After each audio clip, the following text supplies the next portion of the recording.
All right, I'd like to call to order the regular board meeting of June 10th, actually June 20th, Juneteenth. And moving right along with that, we'd like to welcome you to our Board of Education meeting for Buchanan Community Schools. And of course, all of our meetings have been posted in our various websites, our school buildings, and so on. Tonight's agenda has been posted. There's one in the back there as well. If you have not picked one up, please do so. You can follow the events of our meeting.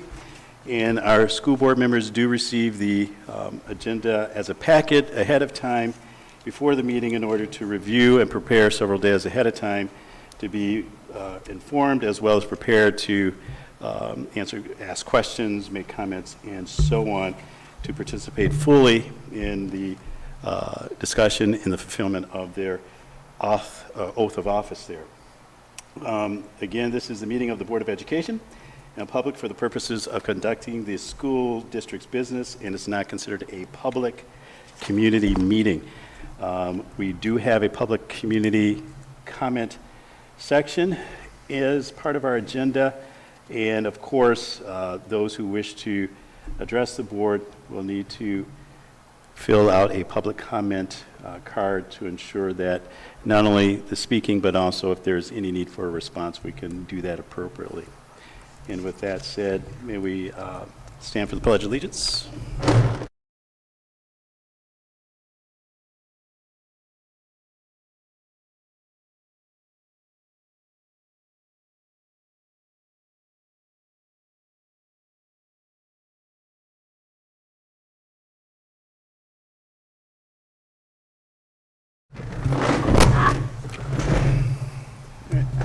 With that, roll call.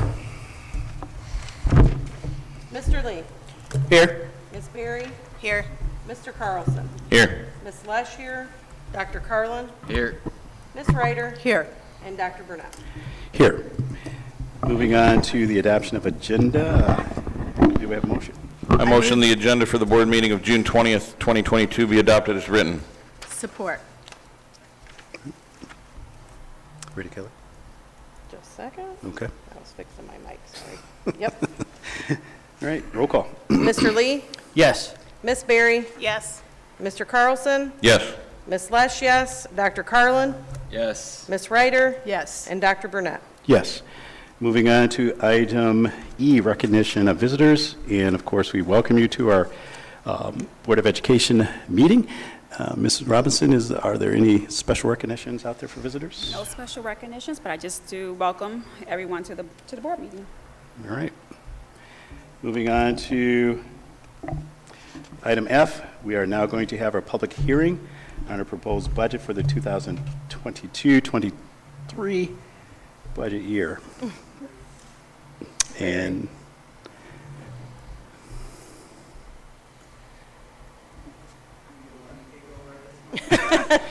have at it. Is your mic working, just to make sure everybody can hear? Can you tap it? It doesn't. No. Hey, Phil, can you, the podium mic? Thank you. Just a second. Sad as that sounds. Well, we don't want to hear after the fact that we couldn't hear you, so.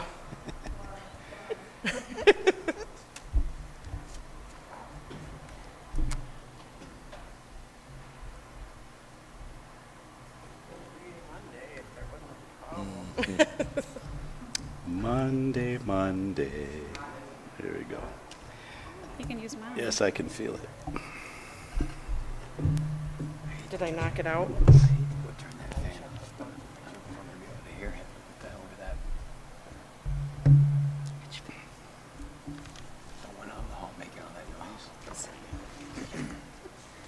Could you hear him so far?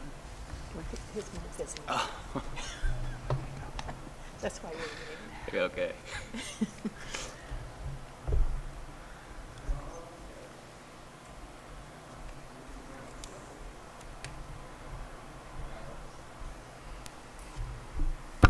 There you go.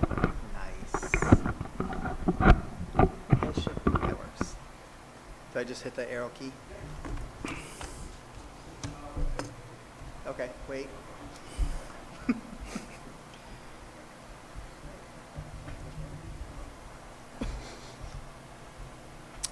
Or that key.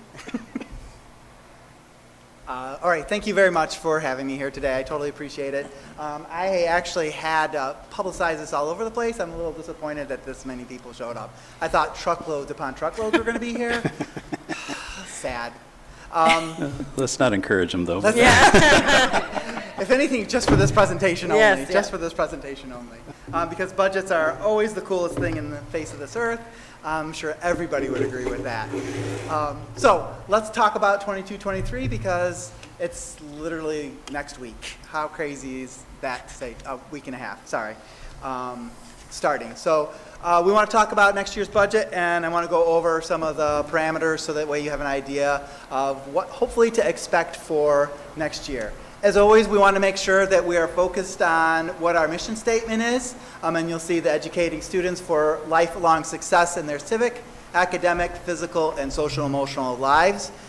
So we want to make sure that we focus on that as we prepare our budget, because as everybody knows, your budget tells you what your priorities are.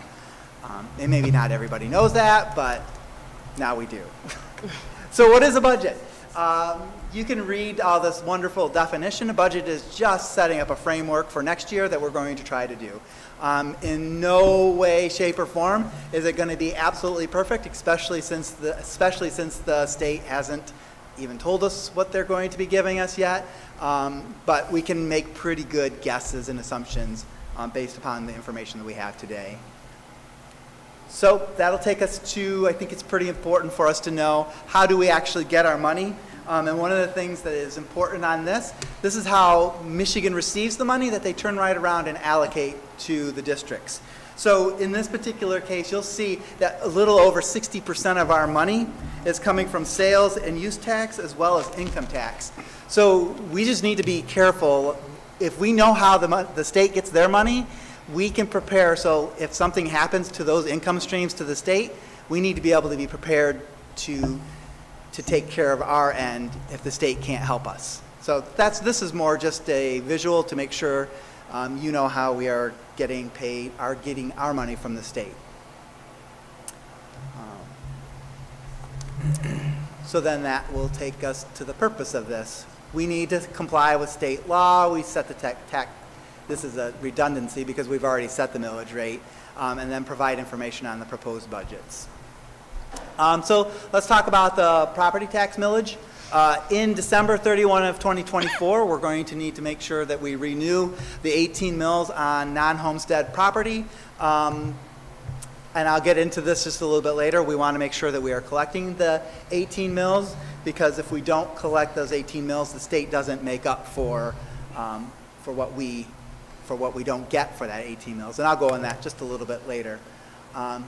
Knowing full well that we have this lovely thing called the Headley rollback, which is in essence just basically saying that, hey, your house value is going higher than the rate of inflation, and if it goes higher than the rate of inflation, that means you can't take that much money from mills. So what they do is they lower the amount of mills that you can take to match inflation. Because of that, the 18 mills gets reduced quite a bit, because as we are fully aware, or maybe not recently, because inflation's kind of high right now, but our home prices have been exceeding our inflation lately, so we've had rollbacks, Headley rollbacks on what we can collect.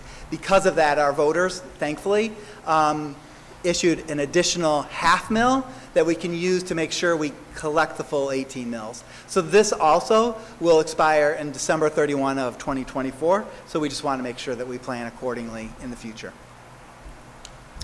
So then this brings us to our sinking fund.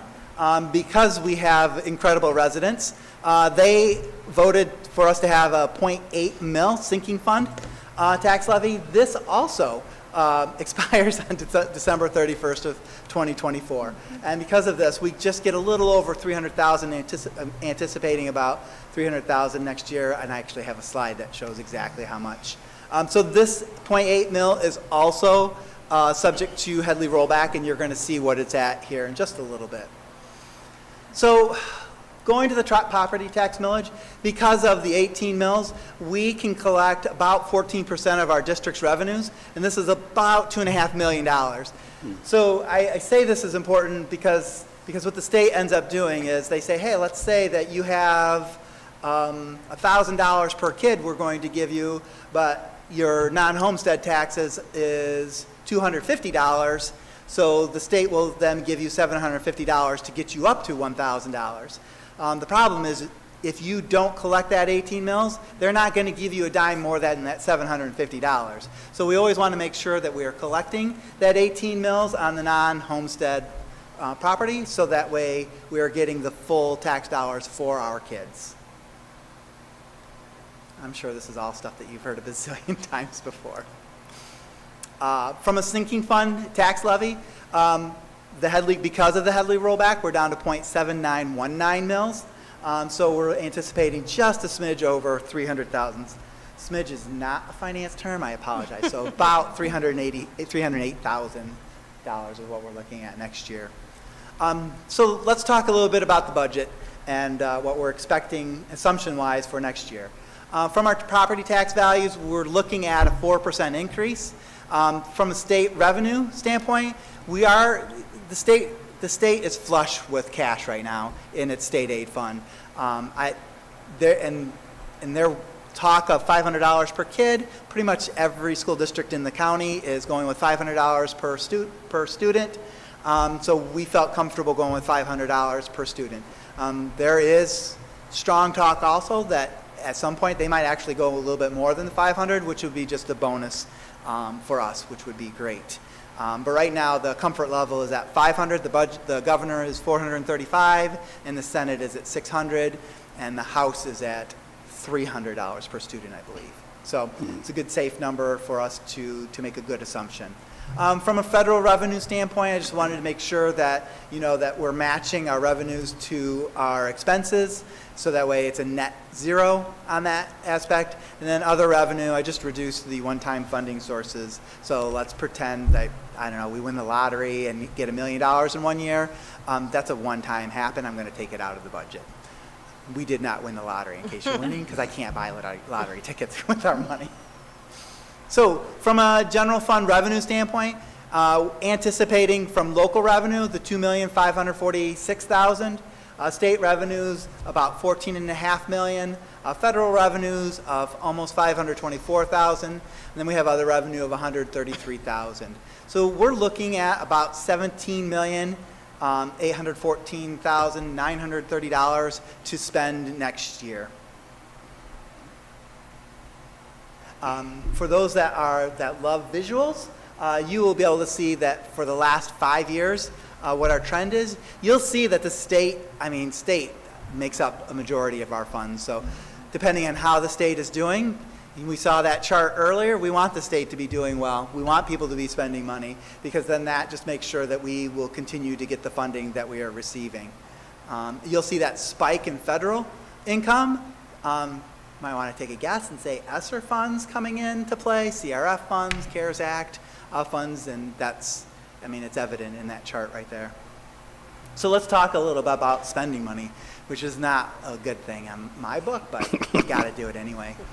So we are looking at a retirement rate of 28.13%, FICA of 7.65%. So we're literally, for every dollar that we're paying out, we have to kick in an additional 36 cents for that dollar. So that's above and beyond. So let's pretend that I make $10,000 a year. Let's pretend I'm worth $10,000 a year. And we're paying another $3,600 for me. So really my cost is $13,000, almost $14,000 as an employee. And that doesn't even include if I take insurance. Which, speaking of insurance, we are increasing the hard cap to 3.9%, which is the state level. The state states what we can increase our hard cap to. And then we're looking at a step for the teachers and step for the qualified support staff. Then we're also looking at a 3% salary increase for non-teachers, which was reflected within the budget. So that will go ahead and take us to, I think it's important for us to realize that we have think, there it is. Salaries and benefits eat up about a little over $13 million of our budget. So between salaries and benefits, we're sitting at almost 74% of our budget. So the remainder, which is about $4.5 million, is really what we have to spend. And I know that $4.5 million sounds great as an individual. I could buy a lot of McDonald's French fries with that because that would be phenomenal.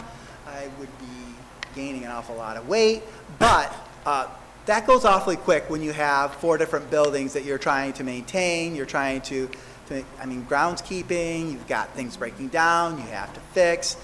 Teachers need the new flat screen monitors, 87-inch monitors, got to be connected to Hulu, all that good stuff.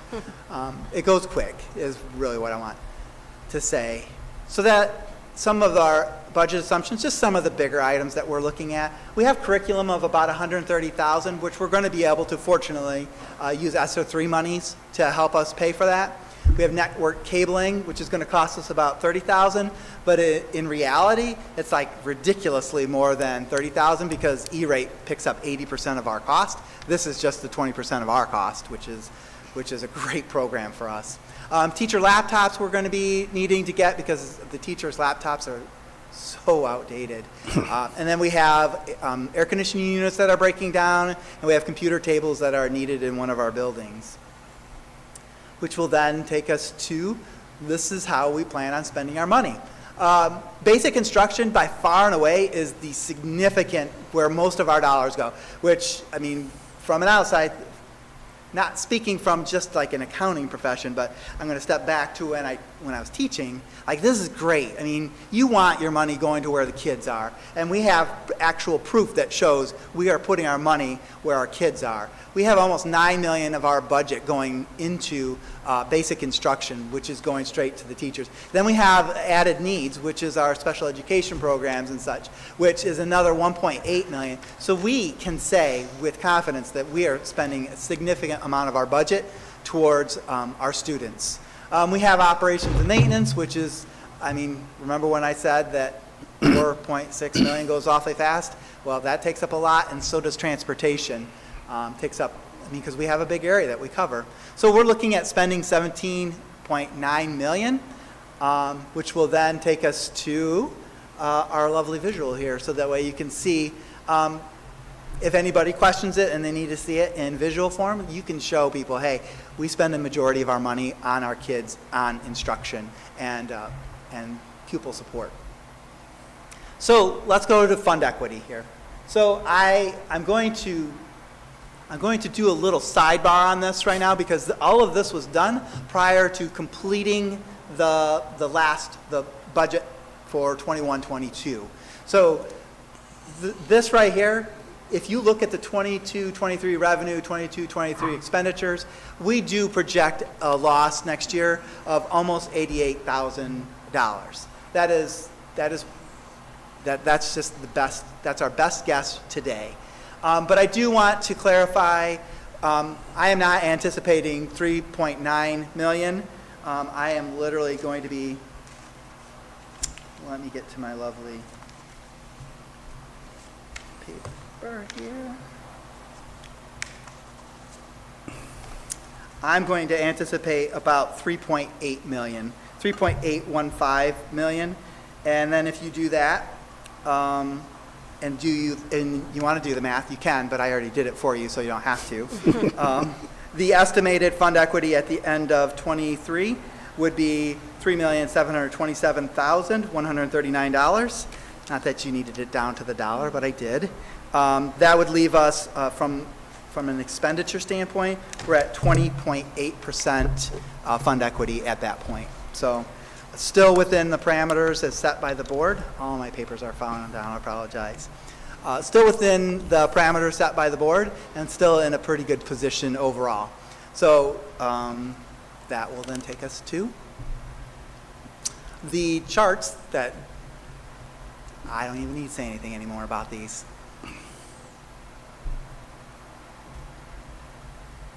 So what's important for all of us is to recognize that the Michigan Gateway Community Foundation has been phenomenal. They are such huge partners and such big supporters of our students, that this slide literally shows all of the money that they are managing and taking care of for us so that, and helping our students and our community. So I think it's really important for us to thank the Michigan Gateway Community Foundation when we see them, because they do an amazing job for us, and I wanted to make sure to give them props for them. Props is not the right word. I wanted to give them kudos for everything that they do in the presentation. And then that leads to contact information. As I have said before, if you have great items that you want to share, by all means, take that first name on there and go ahead and email that guy. If you have issues and complaints, there's another person up there called Carrie Brunsting, and she is willing to take any and all of those complaints for you. On that note, are there any questions that I can answer for any of you? I have two questions. Actually, first of all, thank you, Brian, for your presentation. All right, my first question is, if the state goes to 600, let's say arbitrarily, instead of that $500 amount, does that $100 per pupil just go back into the fund equity, or is it earmarked for a specific reason or purpose? No. So if we get an extra $100 per student, then we would that would technically go towards our revenue. And so then we would have to come to the board, if we wanted to spend it, we would have to come to the board in order to figure out how to spend it. Okay. And then my other question, you mentioned this twice, so now you have me concerned. The 18 mills of the non-homestead, you mentioned twice, we have to make sure we collect that. Like, what do you mean exactly by that? And can you give an example of how one community might fail to collect that? Sure. The problem is it's not, I mean, it would be really easy if you could, there's no easy explanation for it. So the best I can say is that the state of Michigan promises you a set dollar amount. So in this particular case, we're looking at $9,200 per pupil next year. The state doesn't guarantee that they are going to give you $9,200. They just guarantee that they're going to give you whatever you need, plus your 18 mills gets you to that $9,200 per student. Sure. If you don't collect that 18 mills, the state's not going to get you up to $9,200 anymore. They're just going to say, hey, you should have collected it. That's not our problem. So what I want to make sure is, these are all second home properties. Right. No, and maybe I should clarify my question, because I understood your example when you used $1,000 and $750. So I understand that part. Where's the possibility of failing to collect it occur? How could one or a group or a community fail to collect the non-homestead money? So when we go back out into 2024 is when it ends in December of 2024. So prior to December 2024, we'll have to go back out to the voters again to get our 18 mills and probably our half. We can either do 18 mills and then do another half, or you can just do one at say 19 mills, but only charge up to 18 mills, which the state mandates. You can't charge more than 18 mills. So you mean in terms of getting the electorate to vote? Correct. For that, okay. That is but correct. Up until in 2023, there's no way we can fail to collect it. That is the only way we can fail to collect is if we don't turn in our L4029s to any of our. Okay. And I would be running I'd be running super fast as far away as I can if that were the case. Yep. Okay. No, I see what you're saying. Yeah. Yes. All right. Thank you. Yep. I just wanted to say thank you for all the preparation for the budget. There's a lot of meetings, and to the committee that does meet. I also like the small explanations along the way, like the fuel costs go up, then you have to find where that money comes from. That isn't just magically appear. So I did like the explanation from Superintendent Rob.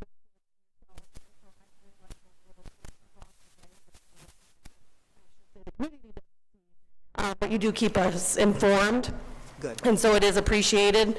And then what to expect for next year. So it's kind of like we have the knowledge, it's out there, and that it could be coming our way. So I do appreciate that. Cool. Thank you. Anybody else? So we're expecting 80-something thousand in a deficit? Or is it going to be more? Or is that just, are there any surprises that might come up, do you think? Are they? So which, on the 22-23 budget, or? Right, 22, 23. So, I'll preface this by saying, until COVID hit, I didn't think there was anything that could, like, who knew what was going to happen? And then inflation hits, and it hit so fast, and it took off so quickly. I want to say that, I want to say that I'm not sure. I could be a great economist. I'm not sure what's going to happen. I can guess that my idea is that we need to prepare in case we don't get money from the state. So when I showed you that slide that says we get 60% of the state revenue comes from money coming into the state, if people stop spending, then the state has an issue, and quite frankly, and this is the competitiveness in me, and I apologize, I want to be the last one standing. And so we need to prepare to be the last one standing today rather than tomorrow. Okay. Good, great question. Yeah. Well, it's better than $300,000 in the hole or more right now. Well, Well, we don't know. exactly. There seems to be some confusion within the community about our new enterprises in downtown. And could you explain how much of this new money from marijuana is coming to a school district? I can. I mean, fortunately for me, that's a pretty easy. I mean, I can even make the zero. Yes. We do not get money.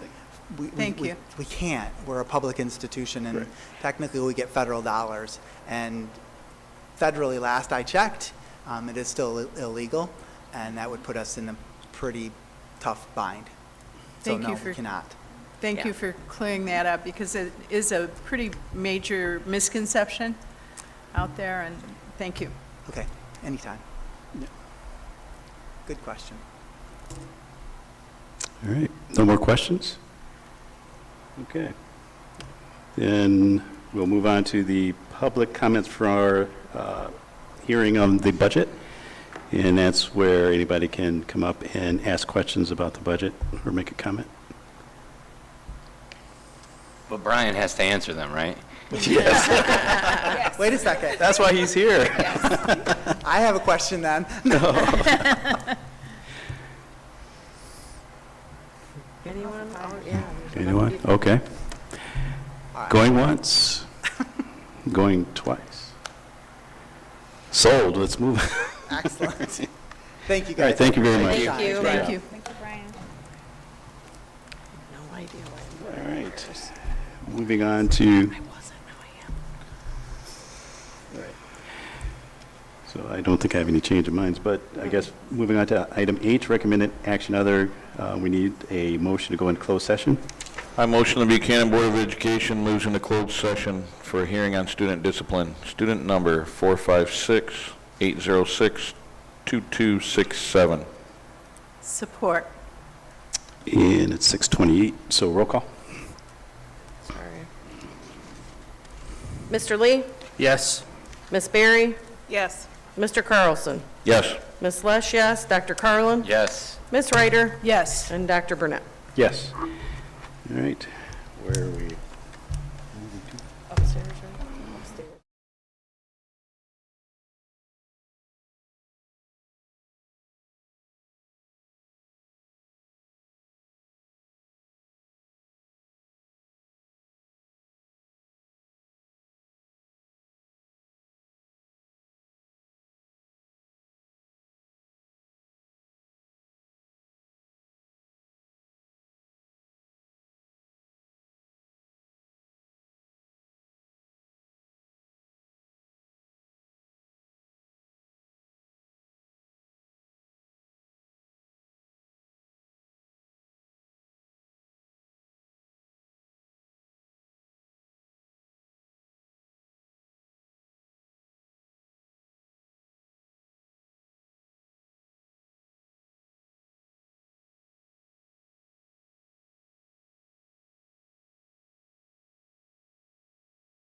Ready?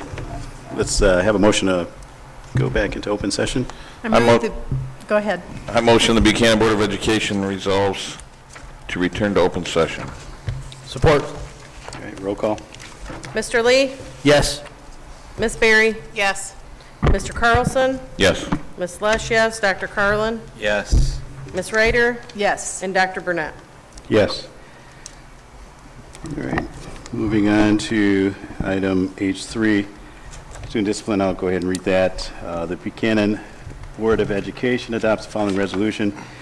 Whereas administration has presented to the Board of Education a recommendation concerning the expulsion of a student who is in violation of Buchanan School Board Policy number 3362.01 on Friday, March 20th, 2022. And whereas administration has notified the student and parent involved of the accusations against the student, the recommendation of expulsion and the right to a hearing on this date. Now, therefore, be it resolved that the Buchanan Board of Education chooses to permanently expel student number 456-806-2267 from attendance in Buchanan Community Schools. Support. But should that read May 20th instead of March 20th? Is that May? Yep. Correction, May 20th. Thank you, I was going to ask that. Okay. Okay. And then I support. Okay, Okay. Got it. all right. Roll call. Mr. Lee? Yes. Ms. Berry? Yes. Mr. Carlson? Yes. Ms. Lesh, yes. Dr. Carlin? Yes. Ms. Ryder? Yes. And Dr. Burnett? Yes. Moving on to item I, points of pride. Ms. Robinson? Yes, good evening. We have a couple of points of pride here listed. First, we have Lauren Streffling, who came in 7th in a state long jump competition. So we want to congratulate her and just tell her how proud we are of representing Buchanan Community Schools. Do you have anything else? No. Okay. You want me to go on? Yep. And the next one is a great congratulations to our varsity baseball team for winning the MHSAA Division III state champions. Go Bucks! They were. It was a great game to the end. Also, an announcement: we'll have a town celebration on Wednesday at 8:15 in the Commons. So I don't know if anyone else wants to say anything about that. Two things to add to that. ABC 57 was here today filming, so I don't know what day that's going to be. Probably after Wednesday, because they know that celebration's happening. And also, for anybody that doesn't realize it, Darren didn't want to make a big deal about it, but Darren Glavin was on the 85 championship team, and his son Drew was on this year's team. So special for them, a father and son, Yes. both BHS grads, and both won a baseball state title. Very cool. I did not know that. Yeah. Very good. I wanted to say congratulations and thank you to the community that came out at almost midnight. I was watching the video going, wow. And so it reminded me to like, oops, I forgot to go. But I want to say I was really shocked on how many people showed up for the baseball team. So thank you. And a big thank you to everyone who attended the Centennial Celebration and the committee, who was a committee small but very mighty. It was a wonderful event. A number of people attended, and it really brought joy and a big joy to our hearts in seeing everyone come out and supporting the 100th year of Buchanan High School.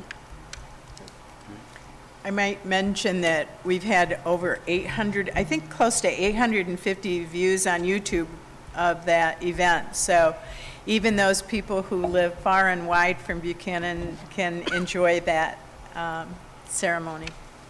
And again, thanks to everyone who put so much time and effort into it.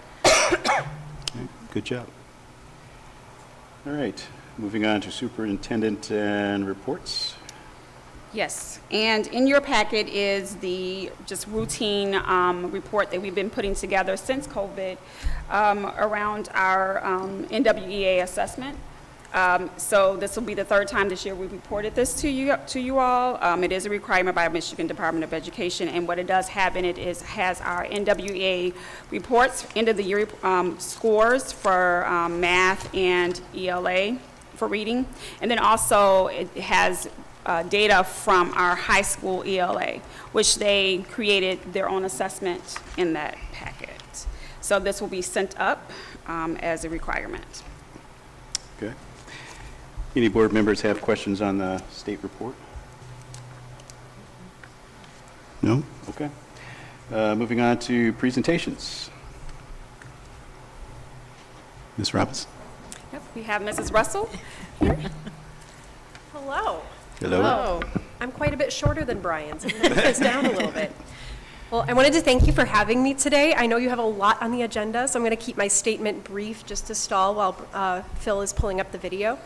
I'm very, very proud to be the band and choir director here at Buchanan. We truly do have the best kids who take a lot of pride in what they do, which I wouldn't expect anything less from anybody coming from this community. The kids just spent a little over 2 hours with me outside earlier today. Anybody that was poking around campus, we were refurbishing our music stands, so if I'm a little sweaty, jittery, rambling, it's because I've been outside in the heat, so forgive me. We had a lot of success in this past school year, and since not all of it can be boiled down to bullet points or fast facts, I'm here to share just a brief video that goes over this year's highlights. During the time when the kids and I were putting this video together, it was in the peak of our spring busy season. Every moment that we weren't actively rehearsing or setting up for one of our many performances, we were recruiting, planning, and looking forward to the future with hope. We know that nothing that we do and everything that we hope for is not possible without the support of this board. And it's my hope that by seeing their faces, hearing their voices, that you will be just as proud of these kids and love them as much as I do, and that their hopes will become yours, and they'll become one and the same. So without further ado, I hope you enjoy our presentation.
looking forward to in music beyond this year? So beyond this year, I look forward to hopefully having our choir grow at Buchanan High School because my grandma built that program forever ago, and I'm really sad to see it go because I was really looking forward to join more music and choir after this year. Thank you. Hi, Lily. What does music mean to you? Well, to me, music is very important in my family. My mom's side of the family, all the way up to my great-grandma, she is involved in music very heavily. And my grandma right now is sick, and she's not doing well. However, she still is involved in music, even though she's having a hard time. My mom has been sent videos of her humming along to songs and just having a great time. And she taught my mom how to play piano, and she initially taught me how to play piano. She sings with my mom, she sings with me. So music means so much to me because she is so special to me, and I love her so much. All right, Sean, what does music mean to you? Music means a lot to me. I grew up in a house where my dad was always singing and playing on his guitar. I just growing up listening to all sorts of music. I like almost every type of music you can think of. There isn't really any song that I dislike, but yeah, in a sense, music is everything. It's a major part of my life. It always has been. And getting to learn how to read sheet music and how to sing better has been amazing for me. I've really enjoyed being in choir. I'm really happy. Hey, Ben, why did you join choir? I joined choir because I always wanted to be a part of something like band, but I didn't know how to play the instrument that I wanted to be able to play. And since I joined school in 8th grade, I didn't have much time to learn. So when choir came around, I was just like, hey, I know how to sing, everyone can learn to sing. And although everyone can learn to play an instrument, there's something more about having experience of singing because you're born with your voice. An instrument is a privilege. Great, Danny. What does music mean to you? Music to me has been my way of really like putting myself out there. And moving from my old school to this one, it was really hard to find a place where I felt like I fit in. But being in the choir has given me a place to put my voice, and I really love it.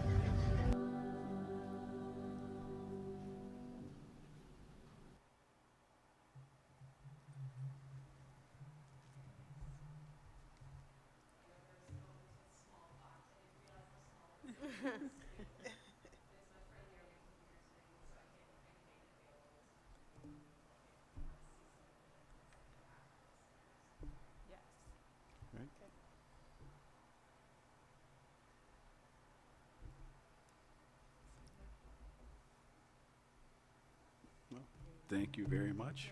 Thank you. Thank you. Well done. Good presentation. Any questions?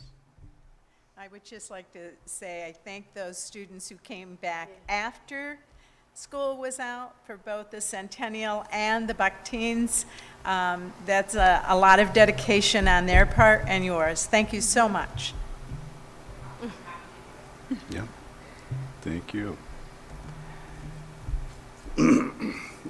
Moving on to information reports, new business. I think the Finance Committee met.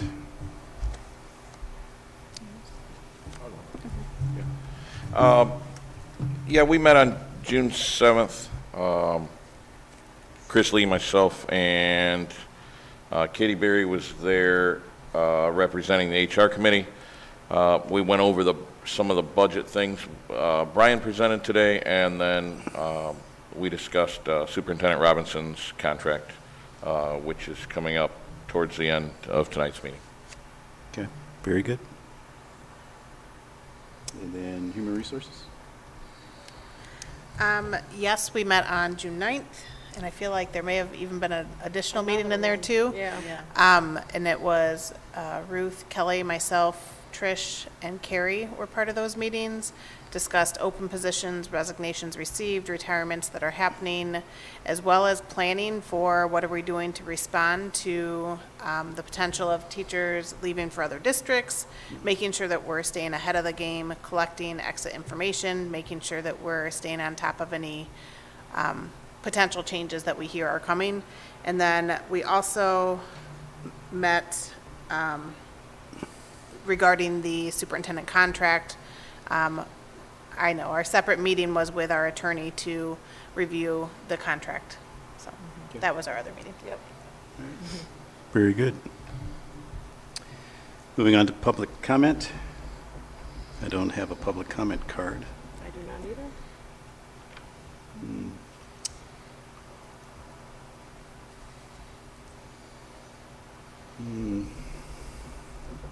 Well, actually, per our policy and bylaws, 0167.3, which governs our public comments and things, gives anyone up to 3 minutes to speak and so on. So it's also listed in the agenda, some of the parameters that goes along with that. So since we don't have any comments, I'm not going to rehash that, but if you want to peruse that further, you can. Moving on to adoption of the consent agenda. May I have a motion, please?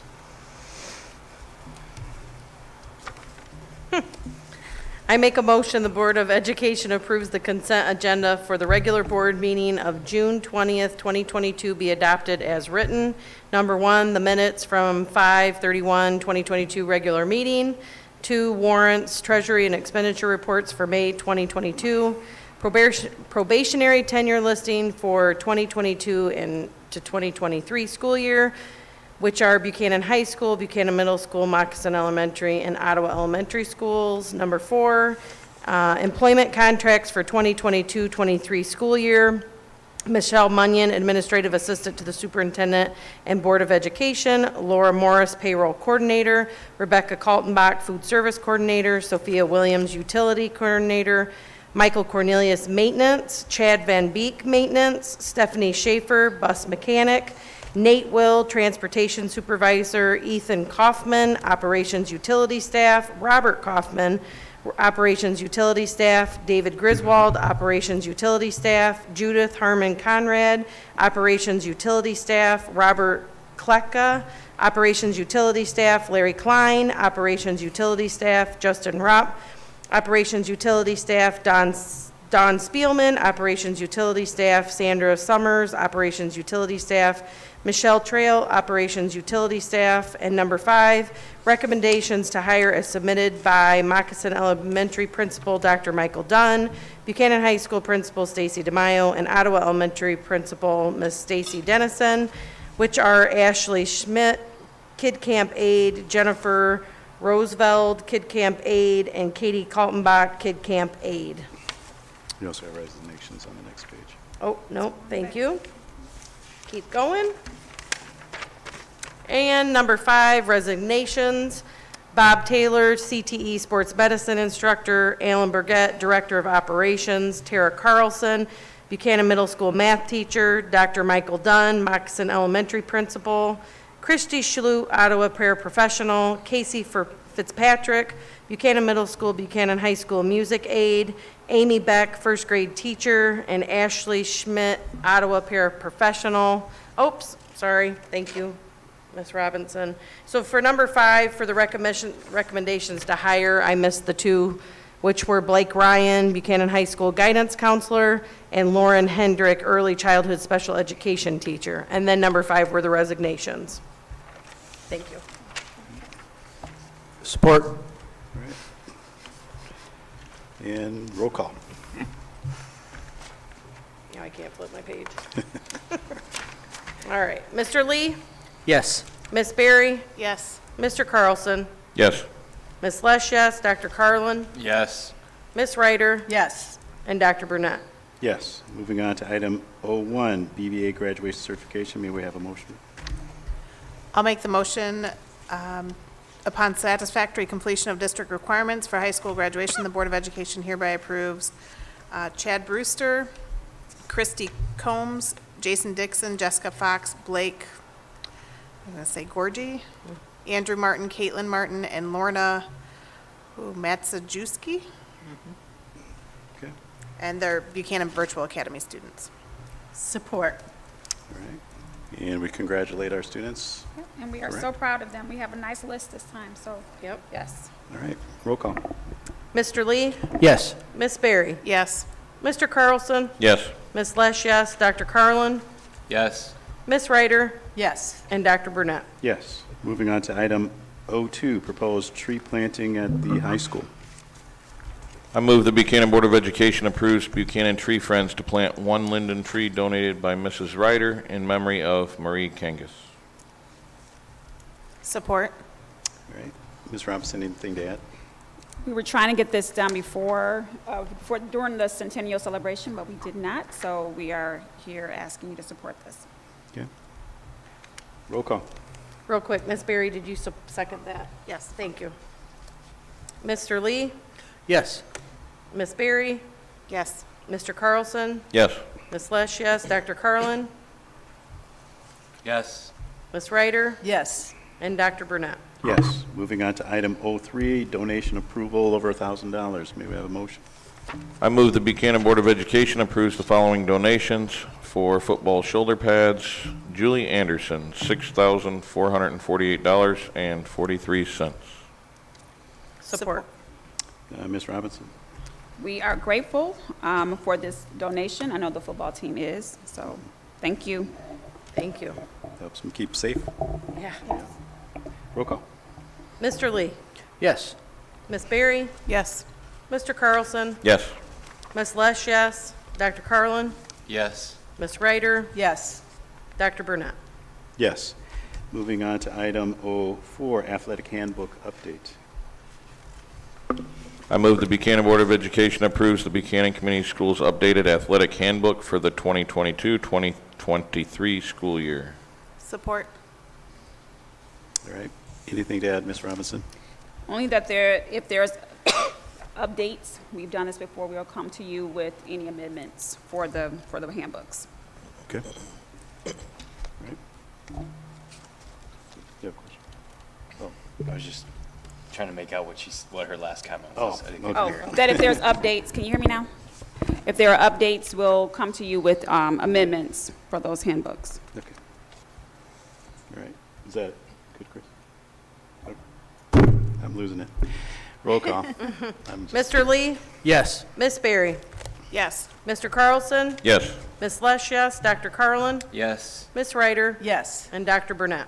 Yes. Moving on to item O5, administration handbook update. I move the Buchanan Board of Education approves the administrative handbook updates. Support. Anything to add, Ms. Robinson? Nothing for that one. Okay. Roll call. Mr. Lee, Yes. Ms. Berry, Yes. Mr. Carlson, Yes. Ms. Lesh, yes, Dr. Carlin, Yes. Ms. Ryder, Yes. and Dr. Burnett. Yes. Moving on to item O6, 2022-2023 administrative contracts. Make a motion that the Buchanan Board of Education approves the annual district administrative contracts for the 2022-2023 school year from July 1st, 2022 through June 30th, 2023. Support. All right. And anything to add to that, Ms. Robinson? No, Okay. nothing. No. Roll call. Mr. Lee, Yes. Ms. Berry, Yes. Mr. Carlson, Yes. Ms. Lesh, yes, Dr. Carlin, Yes. Ms. Ryder, Yes. and Dr. Burnett. Yes. Moving on to item O7, accounts payable and business manager contracts with BRISA. I move the Buchanan Board of Education approves the contract for accounts payable and business manager services with Barry and Risa. Support. And I think this is just regular business, right? Yes, these are regular business. Yep, this is our second year with them, so this will be our second year. All right, roll call.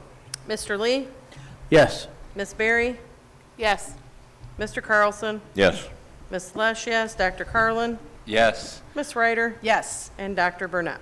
Yes. Moving on to item O8, adoption of the 2021-2022 final budget and the 2022-2023 budget appropriation resolution.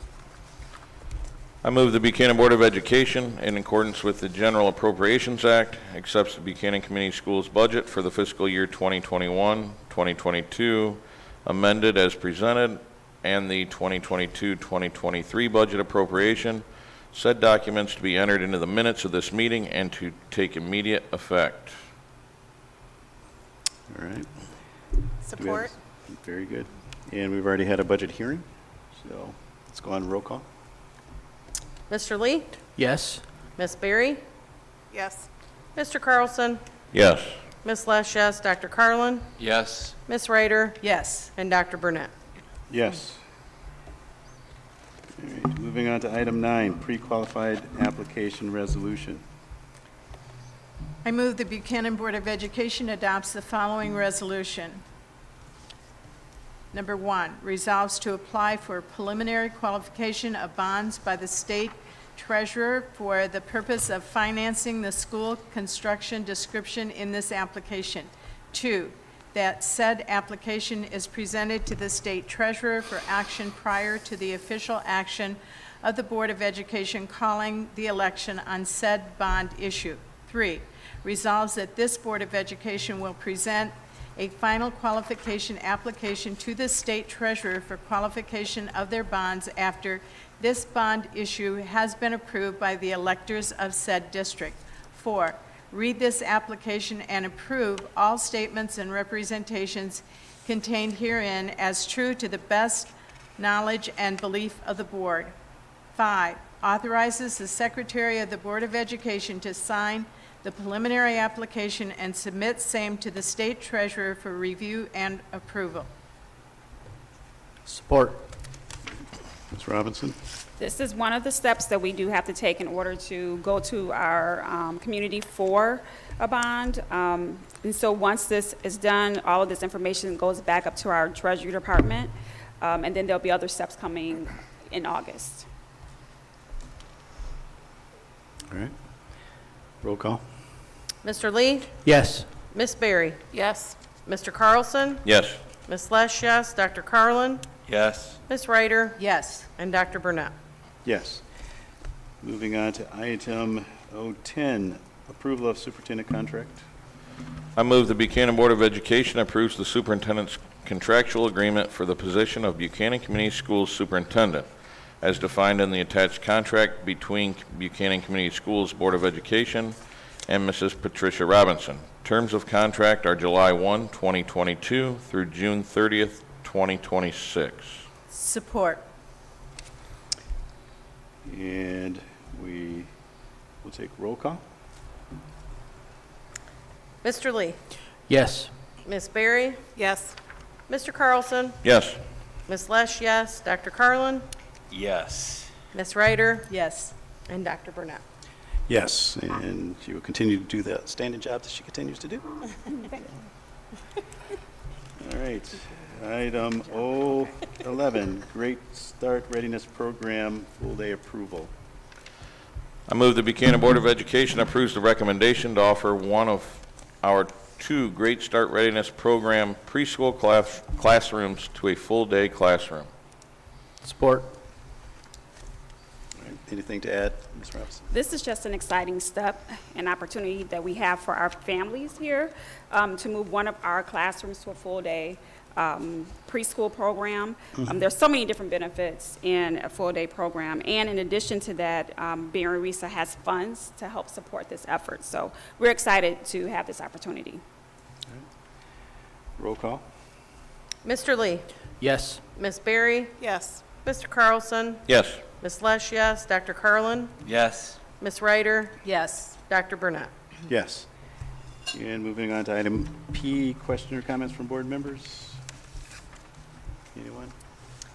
I'm not sure if it was picked up, but I wanted to second Harvey's comments to Ms. Robinson down there after agenda item 10 or 010. Yeah. So, yes, thank you for all your hard work. Thank you. You're welcome. Thank you, Scott. All right. Anyone else? All right. Next board meeting is... Oh, I do have one yeah. thing, Harvey, I forgot. Okay. I've heard really great feedback of the tutoring program that happened in conjunction with the library, so I just wanted to share that wonderful feedback that we've gotten, so thank you to the library for also making that happen. Good. All right, very good. A lot of good things have been happening in Buchanan. Yeah, exciting to be You know, involved. within sports, within academics and everything else. So, All right. With that said, next board meeting is July 18th, 6 o'clock, and we stand adjourned. Oh.